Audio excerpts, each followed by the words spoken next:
இந்த சம்மருக்கு சூப்பரான சிம்பிளான ஒரு மோர் குழம்பு ரெசிபி தான் பார்க்க போகிறோம். எப்படி செய்யலான்னு பார்க்கலாம் வாங்க. மிக்ஸி ஜாரில் தேங்காய் இந்த அளவுக்கு எடுத்திருக்கேன், 2 பச்சை மிளகா, கடலை மாவு 2 டீஸ்பூன் சேர்த்துட்டு அரைச்சிட்டு வந்துடலாம். ஸ்டவ் ஆன் பண்ணிவிட்டு வானலை வச்சுக்கலாம். 2 டேபிள் ஸ்பூன் ஆயில், கடுகு சீரகம் சேர்த்துக்கலாம், கருவேப்பிலை கொஞ்சம் சேர்த்துக்கலாம், கடலைப்பருப்பு 1 டீஸ்பூன் சேர்த்துக்கலாம், ஒரு வெங்காயம் சின்ன சின்னதாக கட் பண்ணி சேர்த்துக்கிறேன், 2 காஞ்ச மிளகா கிள்ளி சேர்த்துக்கலாம். இப்போ இதை நல்லா கலர் சேஞ்ச் ஆனதும் நம்ம அரைச்சி வச்ச தேங்காய் விழுது சேர்த்துக்கலாம்.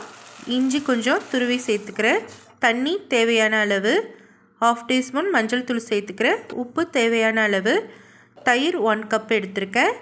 சேர்த்துட்டு இது ஒரு கொதி வரட்டும்.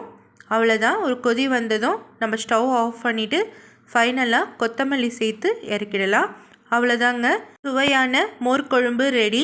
சப்ஸ்கிரைப் பண்ண மறந்துடாதீங்க. வீடியோ பிடிச்சிருந்தால் மறக்காமல் லைக் ஒன்று போட்டுருங்க.